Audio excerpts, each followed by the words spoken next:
जय हिंद क्लास। तो हम लोग इस क्लास के माध्यम से, इस सीरीज के माध्यम से ज्ञान बिंदु जीएस एकेडमी का बिहार दरोगा का जो प्रैक्टिस सेट है, उस प्रैक्टिस सेट नंबर 1 का हम लोग इस पार्ट नंबर 3 करने वाले हैं, क्योंकि इससे पहले हम लोग पार्ट 1 पार्ट 2 में कंप्लीट कर चुके थे और इसका सॉल्यूशन के साथ हम लोग सभी को देखते चलते हैं। ऐसा नहीं कि सिर्फ हम लोग क्वेश्चन को रीड करते हैं और उसका सटीक आंसर को टिक करके आगे बढ़ते हैं। तो हम लोग ए टू जेड प्रश्नों को सॉल्यूशन के साथ देखते हैं, पूरा सोल्व करते हैं, एनालिटिक्स करते हैं और फिर हम लोग आगे बढ़ते हैं। ठीक है। और इस सभी का प्रैक्टिस लगाने के लिए आप लोग टेलीग्राम चैनल पर जुड़ सकते हैं, जहां से आप लोग क्वेश्चन सभी ले सकते हैं। अध्ययन सागर वाला के नाम से आप लोग टेलीग्राम चैनल को भी ज्वाइन कर सकते हैं, जिसका लिंक डिस्क्रिप्शन में दिया गया है और यहाँ पर भी आप लोग का नाम शो हो रहा होगा अध्ययन सागर वाला के नाम से। तो चलिए हम क्लास को शुरू करते हैं बिना समय को वेस्ट किए हुए, क्योंकि समय काफी मूल्यवान होता है। तो आज हम लोग यहाँ पर देख पा रहे हैं आप लोग को प्रैक्टिस सेट नंबर 1 होगा। हम लोग का क्वेश्चन जो होने वाला है आज 15 नंबर क्वेश्चन से डिस्कशन करेंगे। तो ये हम लोग का 15 नंबर क्वेश्चन यानी 15 नंबर सवाल हम लोग को स्क्रीन पर भी आ चुका है। चलिए, तो एक बार कमेंट्स में आप लोग बताइएगा आप लोग तक आवाज वीडियो क्वालिटी क्लियर होगा। तो पहला नंबर प्रश्न यानी इस सीरीज का 15वां नंबर प्रश्न है कि जलोढ़ मिट्टी में किस तत्व की कमी पाई जाती है। देखिए, जलोढ़ मिट्टी में जो किस तत्व की कमी पाई जाती है, तो जलोढ़ मिट्टी में जो है वो नाइट्रोजन की कमी देखने को मिलता है। कौन सी मिट्टी? तो नाइट्रोजन की कमी देखने को मिलता है। तो ऑप्शन नंबर सी इस प्रश्न का राइट आंसर हो जाएगा। जबकि पोटास, फॉस्फोरिक अम्ल और चूना पत्थर ये भरपूर मात्रा में पाया जाता है। ठीक है, लेकिन यहाँ पर जो नाइट्रोजन है ये इसमें कमी देखने को मिलता है। अब जलोढ़ मिट्टी, तो क्वेश्चन यहाँ से पूछा जाता है कि भारत में, यहाँ से क्वेश्चन पूछा जाता है कि ये जो जलोढ़ मिट्टी है, ये जो जलोढ़ मिट्टी है, भारत में सर्वाधिक विस्तार किसका है?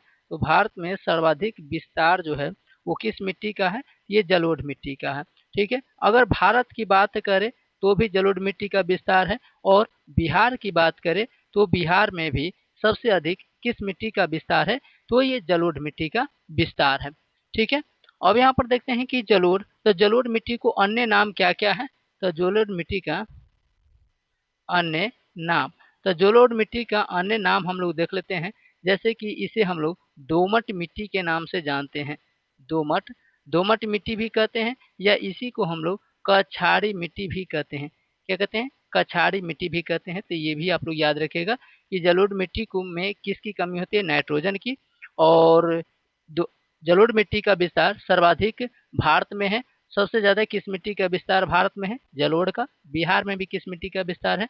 तो ये जलोढ़ का। जलोढ़ मिट्टी का अन्य नाम क्या हो जाएगा? दोमट और कछाड़ी। दोमट और कछाड़ी हो जाएगा। जलोढ़ मिट्टी जो होता है वो मूलतः हिमालय से निकलने वाली नदियों के द्वारा बहाए गए कचरों से जमा होता है। तो जलोढ़ मिट्टी का निर्माण कैसे होता है? ये जो जलोढ़ मिट्टी होती है ये हिमालय से निकलती है। कहाँ से? हिमालय हिमालय से निकलती है, और यह नदियों के द्वारा बहा करके लाए गए मिट्टी होती है, जो अवसाद यानी कि कचरा के रूप में ये जमा कर देता है। यह भारत के सर्वाधिक विस्तृत क्षेत्रों में पाई जाती है। अगर परसेंटेज पूछे, ये 33.5% यानी कह सकते हैं कि ये भारत में सर्वाधिक मिट्टियों में बहुत सारे प्रकार है मिट्टी के, जिसमें से 33.5% सिर्फ ये जलोढ़ मिट्टी का विस्तार है। ठीक है, जलोढ़ मिट्टी का विस्तार। अब जलोढ़ मिट्टी, तो भूगर्भिक संरचना और संगठन के आधार पर देखें तो इसे बांगर और खादर में भी बांटा जाता है। जलोढ़ मिट्टी को, जलोढ़ मिट्टी का देखें हम लोग तो जलोढ़ मिट्टी के 2 भागों में बांटा जाता है। और ये 2 भाग कौन कौन से है? तो पहला है, इसे कहते हैं हम लोग बांगर। क्या बोलते हैं? इसे हम लोग बांगर कहते हैं, और इसका दूसरा नाम जो होता है उसे खादर कहते हैं। अब ये बांगर और खादर में यह क्वेश्चन पूछा जाता है कि बांगर नई मिट्टी है या खादर नई मिट्टी है। ठीक है, तो इसको याद रखने के लिए याद रखिएगा बांगर।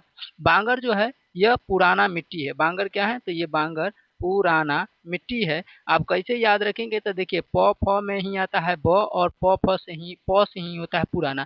तो प से पुराना और प फ में ही आता है ब, तो ये हो जाएगा बांगर। और खादर, तो खादर हो जाएगा नया मिट्टी। खादर हो जाएगा नया मिट्टी हो जाएगा। तो ये भी याद रखना है। तो जलोढ़ मिट्टी को 2 भागों में बांटते हैं, बांगर और खादर करके। बांगर जो होता है वो पुरानी मिट्टी होता है, याद रखने के लिए आसान तरीका हो जाएगा कि प से पुराना और प फ ब, इसी में ब आता है तो ब से बांगर हो जाएगा। और खादर जो है वो नई मिट्टी है। जलोढ़ मिट्टी कहाँ से आती है? तो हिमालय से निकलने वाली नदियां जो होती है अपने साथ कचरा को बहा करके लाती है और मैदानी भागों में बिछा देती है।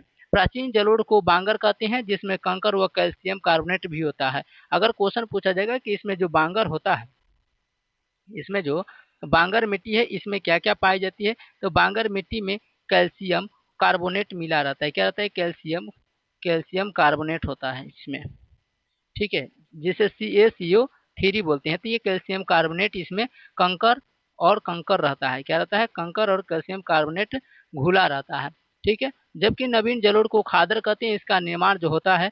और जबकि यहाँ पर खादर को देखें तो खादर जो होता है वो नवीन जलोढ़ कहलाता है, नया मिट्टी जलोढ़ कहलाता है। और इसका निर्माण प्रत्येक साल बाढ़ द्वारा लाई जाती है, क्योंकि बाढ़ जो होता है अपने साथ नए नए मिट्टी कचरे को बहा कर के लाती है और मैदानी भागों में बिछा देती है, जिसके कारण ये खादर का निर्माण होता है। और यह काफी उपजाऊ भी होता है बांगर के तुलना में, ठीक है, क्योंकि बाढ़ के द्वारा जो भी मिट्टी बहा करके लाई जाती है वो काफी उपजाऊ होती है, क्योंकि जितने भी सारे मिट्टी आस पड़ोस के नदी बहा करके लेकर जाती है, क्योंकि उसके साथ जो होता है कोई भी खेत का कोई भी मिट्टी का ऊपरी हिस्सा जो होता है उपजाऊ होता है। और यह खादर मिट्टी को ऊपर से नदियां काट करके बटोर करके लेकर के जाती है और जहाँ पर लगा देती है, जहाँ पर यह जमा कर देती है, वो मिट्टी काफी उपजाऊ होता है, ठीक है। चलिए, तो हमारा राइट आंसर हो जाएगा कि जलोढ़ मिट्टी में किस तत्व की कमी है, तो ये नाइट्रोजन की कमी है। नाइट्रोजन का संकेत जो होता है N होता है और इसका परमाणु संख्या आप लोग को कमेंट्स में बताना है कि इसका एटॉमिक नंबर कितना होता है, ठीक है। चलिए, अगला नंबर क्वेश्चन है हम लोग को 16 नंबर क्वेश्चन कहता है भारत में किस कॉफी का उत्पादन अत्यधिक होता है। तो सबसे पहले कि कॉफी का उत्पादन जो होता है वो भारत में कहाँ पर होता है, किस राज्य में, तो ये होता है कर्नाटक में। किसमें? कर्नाटक सर्वाधिक भारत में कॉफी का उत्पादन करता है। लेकिन कर्नाटक भारत में कॉफी का उत्पादन तो करता है, लेकिन वो कौन सा किस्म का है, तो वो किस्म हो जाएगा रोबस्टा। क्या हो जाएगा? Robusta is the right answer हो जाएगा। तो इसका सही उत्तर हो जाएगा ऑप्शन नंबर बी, क्योंकि भारत में रोबास्टा किस्म की कॉफी का उत्पादन अत्यधिक मात्रा में होता है। लेकिन अगर पूछेगा कि राज्य कौन सा हो जाएगा उत्पादन करने वाला, तो ये हो जाएगा कर्नाटका। क्या हो जाएगा? कर्नाटका हो जाएगा, ये भी याद रखना है। भारत में कहवा की 2 किस्म होती है, ठीक है, ये कहवा की किस्म है, ये भी याद रखिएगा। ये कहवा की किस्म है और कहवा की भारत में 2 ही किस्म है। पहला तो हो जाएगा आपका रोबस्टा, पहला हो जाएगा रोबस्टा, ठीक है। तो दूसरा कौन सा हो जाएगा, तो दूसरा हो जाएगा अरेबिका। अरेबिका अरेबिका, ठीक है।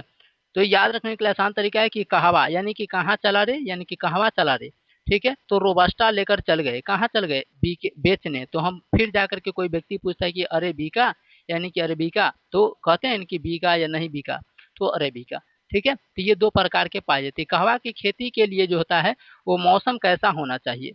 अगर हम लोग कहवा की खेती पर नजर डालें कि कहवा की खेती के लिए मौसम कैसा चाहिए, मौसम कैसा चाहिए। थोड़ा सा राइटिंग ठीक नहीं होगा क्योंकि फास्ट लिखना पड़ता है ताकि क्लास जो है आपका ज़्यादा लंबा ना हो जाए, ठीक है। क्योंकि लाइव क्लास होता है तो चल जाता है, लेकिन थोड़ा सा वीडियो अपलोडेड करना पड़ता है तो वीडियो ज़्यादा लंबा ना हो, इसके लिए हम थोड़ा सा फास्ट लेकर के चलते हैं। तो कहवा की खेती के लिए जो होता है वो उष्ण उष्ण मतलब थोड़ा सा गर्म और आर्द्र होना चाहिए, थोड़ा सा गर्म और आर्द्र होना चाहिए, मतलब हल्का मौसम होना चाहिए। और 16 से 28 डिग्री सेल्सियस तापमान होना चाहिए। 16 से तापमान इसका कितना होना चाहिए, तो तापमान 16 डिग्री सेल्सियस से 28 डिग्री सेल्सियस के बीच इसका टेम्परेचर होना चाहिए, ठीक है। जबकि 150 से 250 सेंटीमीटर वार्षिक वर्षा होना चाहिए। वार्षिक वर्षा की अगर हम लोग बात करें, वार्षिक वर्षा, तो इसका वार्षिक वर्षा जो हो जाएगा, वार्षिक वर्षा, ये वार्षिक वर्षा इसका कम से कम होना चाहिए 150 से लेकर के 250, यानी कि 150 से 250 सेंटीमीटर होना चाहिए। सेंटीमीटर वार्षिक यानी साल में इसका वर्षा होना चाहिए। ऐसा दशा होना चाहिए, ऐसा भौगोलिक इसका स्ट्रक्चर होना चाहिए, तब जाकर के कहवा वहाँ पर होती है। भारत में कहवा के उत्पादन की शुरुआत बाबू बुदान की पहाड़ियों से हुआ था। तो ये भी आप लोग याद रखिएगा कि भारत में कहवा की भारत में कहवा का जो खेती हुआ था ये बाबू बुदान से हुआ था। कहाँ से हुआ था? ये बाबू बुदान की पहाड़ी से, बाबू बुदान की पहाड़ी से शुरू हुआ था। तो ये भी एग्जाम के पॉइंट ऑफ व्यू से महत्वपूर्ण है, पहाड़ियों से हुआ था। ठीक है, विश्व में लगभग 2.5 से लेकर के 4.5% का कहवा भारत में ही होता है। अगर विश्व की तुलना करें तो 2.5 से लेकर के, ठीक है, 4.5% तक, 4.5% फिर विश्व की तुलना में देखा जाए तो भारत अकेले इसका उत्पादन करता है। कॉफी बोर्ड भारत के बेंगलुरु में स्थित है, ये भी यहाँ से याद रख लीजिए। क्वेश्चन अगर पूछा जाए कि कॉफी बोर्ड भारत में कहाँ पर स्थित है, कॉफी बोर्ड, कॉफी बोर्ड कहाँ है, कॉफी बोर्ड कहाँ है, तो ये भारत में, कॉफी बोर्ड भारत में बेंगलुरु हो जाएगा, क्योंकि बेंगलुरु जो हो जाएगा वो भारत की आईटी राजधानी भी है और कर्नाटक की राजधानी भी है, कर्नाटक की राजधानी भी है। तो भारत की आईटी राजधानी कहाँ है, बेंगलुरु, और भारत की जो कर्नाटक है उसकी राजधानी कहाँ है, बेंगलुरु, क्योंकि कॉफी कहवा का जो उत्पादन होता है सबसे ज्यादा बेंगलुरु में होता है। ठीक है, आइए हम लोग अगला नंबर क्वेश्चन की ओर चलते हैं। 17 नंबर क्वेश्चन कहता है, 17 नंबर क्वेश्चन है कि लोहरदंगा किस खनिज के लिए प्रसिद्ध है, किस खनिज के लिए जाने जाता है। तो लोहरदंगा जो होता है वो किस खनिज के लिए जाने जाते हैं, तो लोहरदंगा जो है यह बॉक्साइट के लिए जाने जाते हैं। किसके लिए, बॉक्साइट के लिए जाने जाते हैं। अब यहाँ से क्वेश्चन आता है कि बॉक्साइट, लोहरदंगा बॉक्साइट के लिए जाने जाते हैं, तो बॉक्साइट किसका अयस्क है, बॉक्साइट किसका अयस्क है, तो ये है एल्यूमिनियम का, एल्यूमिनियम का अयस्क हो जाएगा। बॉक्साइट किसका अयस्क हो जाएगा, तो ये एल्यूमिनियम का अयस्क हो जाएगा, जिसका संकेत Al और परमाणु संख्या 13 होता है। ठीक है, और यह लोहरदंग कहाँ है, तो ये झारखंड के पलामू में उच्च कोटि का बॉक्साइट पाया जाता है। लोहरदंग ये कहाँ है, ये है झारखंड में, झारखंड में हो जाएगा। ठीक है, झारखंड, तो झारखंड की स्थापना कब हुआ था, ये झारखंड की जो स्थापना है, झारखंड की स्थापना ये 15 नवंबर 2000 ईस्वी को बना था, बिहार से अलग होकर के। झारखंड की राजधानी रांची है, ये भी याद रखिएगा। तो लोहरदंगा कहाँ है, झारखंड में। किस खनिज के लिए जाना जाता है, तो बॉक्साइट के लिए। बॉक्साइट किसका है, इसके एल्युमिनियम का, एल्युमिनियम का संकेत क्या है, Al, परमाणु संख्या कितना है 13। तो इसका राइट आंसर हो जाएगा option number B, bauxite aluminium का है। और देश में कुल बॉक्साइट का भंडार लगभग 51% उड़ीसा में है। ठीक है, ये भी याद रखना है कि सबसे ज्यादा, भारत में सबसे ज्यादा बॉक्साइट कहाँ निकाले जाते हैं, तो भारत में सबसे ज्यादा बॉक्साइट जो होता है, बॉक्साइट ये 51%, देश का 51% ये उड़ीसा में, उड़ीसा में इसका उत्पादन होता है। ठीक है, उड़ीसा का कालाहांडी तथा कोरापुट जिला भारत में सबसे ज्यादा, तो उड़ीसा का कौन सा, तो उड़ीसा का जिला है जिसका नाम है कालाहांडी तथा कोरापुट, कालाहांडी, और दूसरा जिला है कोरापुट, कोरापुट ये दूसरा जिला है। तो सबसे ज्यादा भारत में बॉक्साइट का उत्पादन कहाँ होता है, उड़ीसा। उड़ीसा पूरे भारत का कितना प्रतिशत उत्पादन करता है, तो 51%।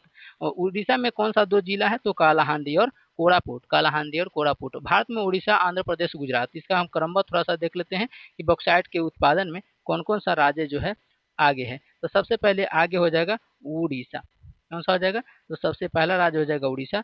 दूसरा बात आ जाएगा आंध्र प्रदेश, आंध्र आंध्र प्रदेश हो जाएगा। तीसरा उड़ीसा का तीसरा जो हो जाएगा गुजरात का नंबर आ जाएगा, तीसरा स्थान गुजरात का। चौथा स्थान झारखंड का, झारखंड का। पांचवा स्थान महाराष्ट्र यानी एमएच लिख देते हैं, ठीक है। और छठा हो जाएगा एमपी यानी मध्य प्रदेश हो जाएगा, ठीक है। ये सब जो है ये 6 राज्य भारत में काफी बॉक्साइट है, बॉक्साइट का यानी एल्यूमिनियम का अयस्क बॉक्साइट, इसका भंडारण भारत में होता है। इसका उपयोग कहाँ कहाँ होता है, अगर हम लोग इसका उपयोग पर नजर डालें, बॉक्साइट का उपयोग हम लोग कहाँ कहाँ करते हैं, तो बॉक्साइट का उपयोग होता है मशीनरी निर्माण में, मशीनरी निर्माण में, यानी जितने भी सारे मशीन निर्माण होते हैं, बनते हैं, वहाँ पर बॉक्साइट का निर्माण होते हैं, क्योंकि लोहा को गलाने में इसी का योगदान होता है, चमड़ा रगड़ने में, ठीक है। दूसरा हो जाएगा चमड़ा रगड़ने में, चमड़ा रगड़ने में हो जाएगा, चमड़ा रगड़ने में, पेट्रोल, नमक एवं साफ करने में, पेट्रोल एवं नमक को साफ करने में, पेट्रोल एवं नमक साफ करने में, नमक साफ करने में हो जाएगा, ठीक है। तो इसके यहाँ पर उपयोग हो जाता है। चलिए, तो इसका राइट आंसर क्या हो जाएगा, तो हमारा आंसर हो जाएगा ऑप्शन नंबर बी की लोहरदगा जो है, लोहरदगा ये बॉक्साइट के लिए जाना जाता है और यह कहाँ पर है, ये झारखंड में है। ऑप्शन नंबर बी इसका राइट आंसर हो जाएगा। ठीक है, चलिए यहाँ पर मैग्नीज है, तो मैग्नीज का संकेत Mn होता है, परमाणु संख्या इसका 25 होता है। ग्रेफाइट जो होता है यह अधातु है और अधातु हुए भी एकमात्र एकलौता है जो विद्युत का क्या होता है, ये सुचालक होता है। क्या होता है, सुचालक होता है। कहाँ पाया जाता है, तो हम लोग बच्चे में पढ़े थे पेंसिल से, कटर पेंसिल, याद रखिएगा, कटर पेंसिल जो होता है यह उसमें यह पाया जाता है जो ब्लैक कलर का होता है जिसे लिखते हैं, ये ग्रेफाइट होता है। ठीक है, चलिए, तो इसका right answer option number B है। अगला नंबर क्वेश्चन को हम लोग देखते हैं 18। 18 नंबर क्वेश्चन कहता है कोचिन शिपयार्ड का निर्माण किस देश के सहयोग से हुआ था। तो कोचिन शिपयार्ड जो है वो इसका निर्माण सपोर्ट किया था जापान ने। किसने, जापान ने किया था। तो ऑप्शन नंबर बी इसका राइट आंसर। अब जापान, तो जापान की सबसे पहले हम लोग राजधानी को देख लेते हैं, यानी कि कैपिटल को। इसकी राजधानी कहाँ है, टोक्यो। इसकी राजधानी कहाँ है, टोक्यो। जापान की मुद्रा क्या है, जापान की मुद्रा कहाँ है, तो जापान की मुद्रा है ये, क्या है, ये। इसके संसद का क्या नाम है, इसकी संसद का क्या नाम है, इसकी संसद का नाम है डायट। क्या नाम है, डायट नाम है। ठीक है, और जापान जो है, यहाँ तक हो गया, ये एशिया महाद्वीप में आता है। लेकिन इस पर सर्वप्रथम परमाणु बम कब पटकाया गया था, तो सर्वप्रथम परमाणु अटैक, परमाणु अटैक, तो सर्वप्रथम परमाणु अटैक कब हुआ था, तो याद रखने के लिए आसान तरीका है, 6 में आता है ह, तो 6 अगस्त 1945 को, 6 अगस्त 1945 को जापान पर परमाणु बम पटका था। कौन, तो यूएसए ने। किसने पटका, यूएसए ने पटका था। और कौन सा द्वीप, तो पूछेगा तो हिरोशिमा द्वीप, हिरोशिमा द्वीप। ये भी याद करने के लिए आसान ट्रिक है कि 6 में आता है ह, तो 6 अगस्त को जो पटका था वो हिरोशिमा पर, क्योंकि 6 में आता है ह, तो ह से हिरोशिमा। लेकिन कौन सा बम, तो वो गिराया था लिटिल बॉय, लिटिल बॉय। ये भी याद रखने के लिए आसान तरीका हम बताते हैं, लिटिल बॉय। लिटिल मतलब छोटा, बॉय मतलब लड़का, यानी छोटा लड़का। तो 9 से 6 को देखे तो 9 से 6 क्या है, तो छोटा, तो ये लिटिल बॉय 6 अगस्त को गिराया गया था। तो 6 में आता है ह, तो ह से हिरोशिमा द्वीप पर, हिरोशिमा द्वीप पर। अब द्वीप क्या होता है, तो समुद्र में निकला हुआ टिलका, यानी समुद्र में कुछ ऐसे भाग पृथ्वी का निकल जाते हैं, पहाड़ का निकल जाते हैं जो सूखा होता है, तो उसे, जैसे कि हम लोग को चौर पोखर में ना थोड़ा सा पानी उनी सूखता है तो टिलकी निकल जाता है तो कहते हैं टीला, तो उसी तरीके से उसे द्वीप बोलते हैं। और ये मूंगा उंगा का बना होता है। ठीक है, तो जब समुद्र का लेवल थोड़ा सा नीचे डाउन होता है तो कुछ दिखाई देने लगता है उसका सूखा हुआ भाग, तो उसे द्वीप बोलते हैं। ठीक है, तो ये लिटिल बॉय गिराया गया था 6 अगस्त 1945 को हिरोशिमा द्वीप पर। 6 में आता है ह, तो ह से हिरोशिमा। अब बारी आता है 9 अगस्त को, तो 9 से यहो याद रखने के लिए आसान तरीका है, 9 9 अगस्त 9 अगस्त 1945, 9 अगस्त 1945, तो 9 से 9, 9 से नागासाकी, नागासाकी। ये भी याद रखने के लिए आसान तरीका है कि 9 अगस्त 1945 को नागासाकी द्वीप पर गिराया गया था। तो 9 में आता है 9, तो 9 से नागासाकी। लेकिन कौन सा, तो ये गिराया था फैट मैन, फैट मैन नामक परमाणु बम गिराया गया था। अब याद रखने के लिए आसान तरीका है कि 6 से भाई 9 क्या है, तो 12 है, यानी मोटा है। 6 से 3 क्या है, 12 है, यानी मोटा है, तो फैट मैन। ठीक है, तो ऑप्शन नंबर डी इसका राइट आंसर हो जाएगा। अब हम लोग चलते हैं कि शिप यार्ड के डिस्कशन पर, शिप यार्ड के डिस्कशन। तो ये जो कोचिन शिप यार्ड का जो निर्माण हुआ था 1972 में हुआ था। ये कोचिन शिप यार्ड का निर्माण, इसका निर्माण कब हुआ था, तो ये सपोर्ट हुआ था जापान के सहयोग से, और इसका निर्माण 1972 यानी 1972 ईस्वी में हुआ था। किसके सहयोग से, जापान। ये पहला स्वदेशी विमान वाहक पोत यहाँ पर बना था, पहला स्वदेशी विमान वाहक पोत, पहला स्वदेशी, पहला स्वदेशी विमान वाहक पोत यहाँ पर बना था, विमान वाहक। विमान वाहक पोत उसी को कहते हैं जिस पर विमान को लैंडिंग कराया जा सकता है, लड़ाकू विमान को उस पर लैंड कराया जाता है, तो विमान वाहक पोत का निर्माण हुआ जिसका नाम हुआ INS विक्रांत, INS विक्रांत हो गया। ठीक है, और INS विक्रांत। अब INS, तो INS का फुल फॉर्म होता है आई से इंडियन, एन से नेवल, एस से शिप होता है, तो इंडियन नेवल शिप विक्रांत का जो है वो पहली बार कोचिन शिपयार्ड के द्वारा निर्माण किया गया। और INS विक्रांत हमारा स्वदेशी है, क्या है, स्वदेशी है। भारत में जलयान निर्माण उद्योग क्षेत्र में लगभग 8 सार्वजनिक एवं 1 निजी क्षेत्र कंपनियां भी है। ये सार्वजनिक अगर देखा जाए हम लोग का, ये विमान बनाने वाली, विमान वाहक पोत बनाने वाली, या जलयान जहाज बनाने में, जलयान जहाज ये विमान वाहक पोत बनाने में इसमें 8 जो है सरकारी कंपनी है, इसमें 8 सरकारी कंपनी शामिल है बनाने के लिए, और एक जो है इसमें वो निजी है, और निजी का मतलब होता है प्राइवेट, निजी का मतलब होता है प्राइवेट कंपनियां इसमें शामिल है। भारत में जलयान का पहला कारखाना 1941 में शुरुआत किया गया था। ये भी याद रखना है कि जलयान का पहला कारखाना जलयान का पहला कारखाना जो था वो कहाँ शुरू किया गया था? तो ये शुरू किया गया था पहली बार 1941 ईस्वी में, 1941 में। लेकिन कहाँ पर? तो ये विशाखापत्तनम, और विशाखापत्तनम कहाँ पर है? तो ये है आंध्र प्रदेश में। आंध्र प्रदेश में, एपी लिख देते हैं, अरुणाचल नहीं समझेगा, आंध्र प्रदेश समझना है, ठीक है। आंध्र प्रदेश में, जिसे 1952 में सरकार ने अधिग्रहण कर लिया था। और सरकार अधिग्रहण कब किया था? अधिग्रहण कब किया गया था? तो सरकार ने 1952 में इसे अपना कब्जा में कर लिया था, ठीक है। चलिए, और इसका नाम बदल करके हिंदुस्तान शिपयार्ड रखा गया था। कोचिन शिपयार्ड से इसका नाम बदल करके हिंदुस्तान शिपयार्ड किया गया। हिंदुस्तान शिपयार्ड किया गया था। शिप मतलब क्या होता है? जहाज। शिप यार्ड किया गया था। तो जलयान का पहला कारखाना कब खोला गया था? 1941 में। ये कहाँ पर? विशाखापत्तनम, आंध्र प्रदेश के अंदर। अब इसका अधिग्रहण सरकार अपने कब्जा में कब लिया? 1952 में, और इसका नाम बदल करके रख दिया हिंदुस्तान शिपयार्ड, ठीक है। चलिए, तो हमारा राइट आंसर था ऑप्शन नंबर डी हो जाएगा। जापान के सहयोग से यह कोचिन शिपयार्ड का निर्माण हुआ था। चलिए, अगला नंबर क्वेश्चन है 19 नंबर। 19 कहता है कि धर्म आधारित जनगणना 2011 के अनुसार निम्नलिखित में से किस धार्मिक वर्ग का लिंगानुपात सबसे कम है? तो धर्म आधारित जनगणना 2011 में हुआ था, और इस 2011 के जनगणना के अनुसार सबसे ज्यादा किस धर्म का लिंगानुपात रहा है? तो वो रहा है, सबसे कम पूछा है ना, तो सबसे कम है हिंदू का। कितना था?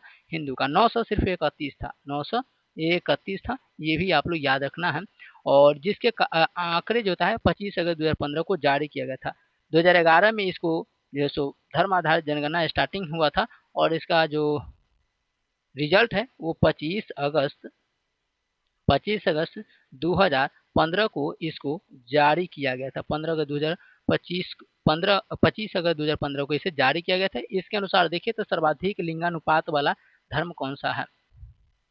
सर्वाधिक लिंगानुपात वाला धर्म इनमें से कौन सा था? सर्वाधिक लिंगानुपात वाला धर्म कौन कौन सा था? सबसे ज्यादा सर्वाधिक लिंगानुपात इनमें से किसका था? तो सबसे पहले था ईसाई। ईसाई का कितना था? तो ईसाई का जो था 1006 था। 1000 कितना था? तो 1006 था, ठीक है। और सबसे कम लिंगानुपात कौन था? तो सबसे कम पूछेगा, सबसे कम लिंगानुपात किसका था? तो ये था सिख का। किसका? सिख का सिर्फ 893। सिख का 893 था, 893 था। तो ये आप लोग याद रखिएगा, ठीक है।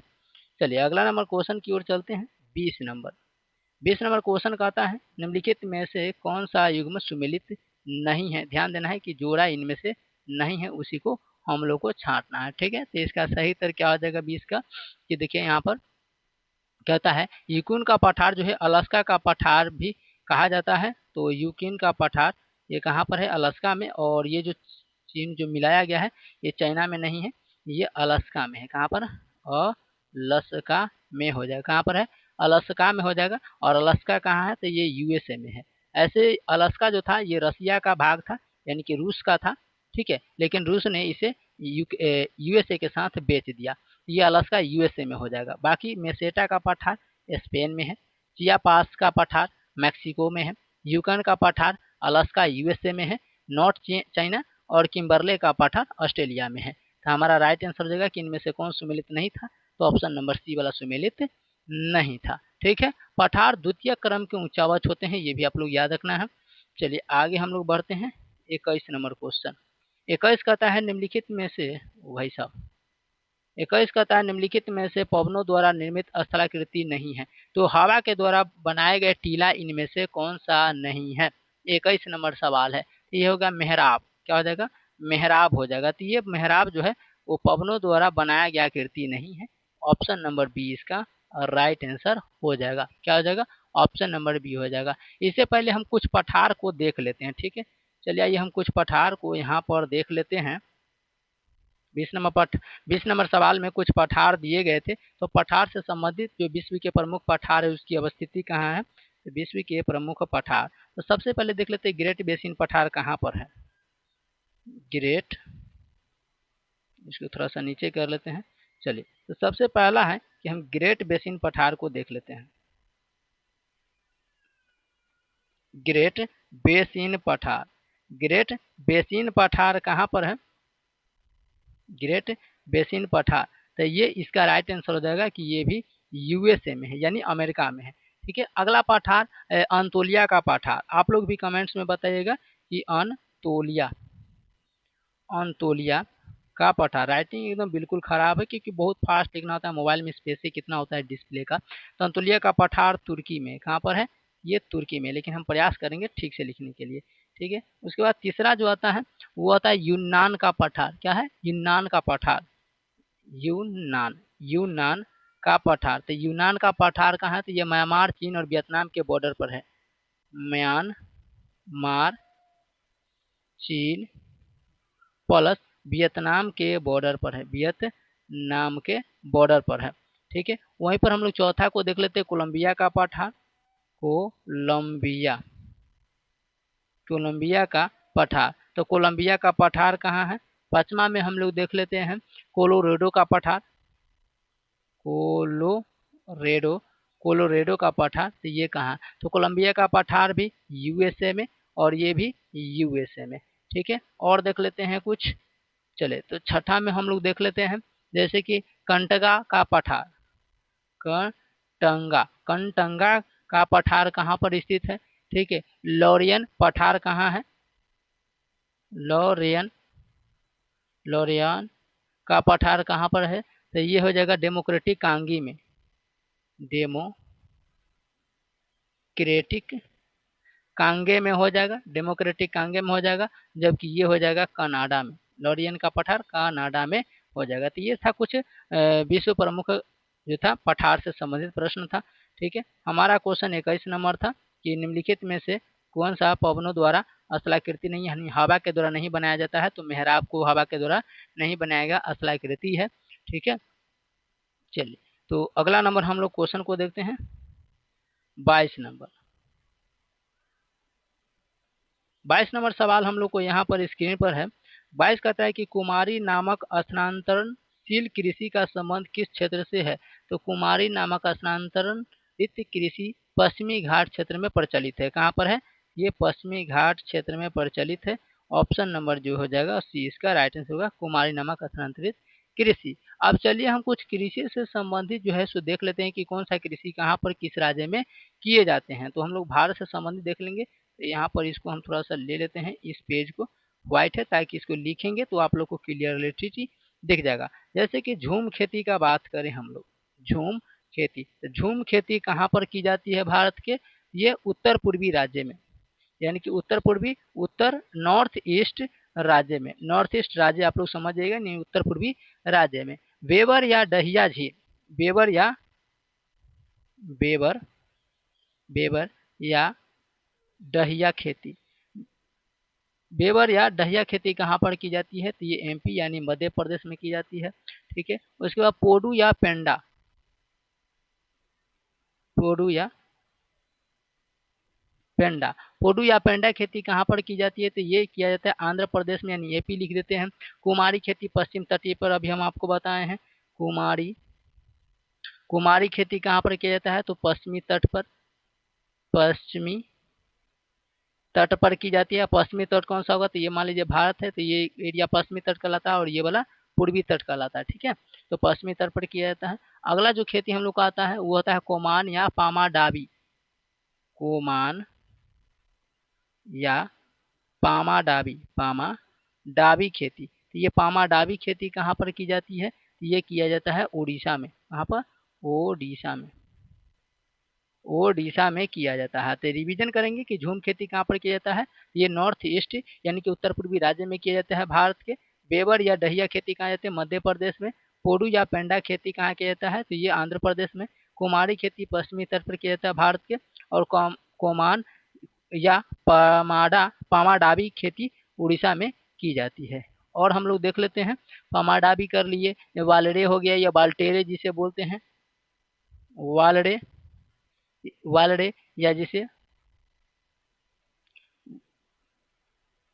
वाल्टेरे वाल्टेरे खेती कहाँ पर की जाती है, तो ये किया जाता है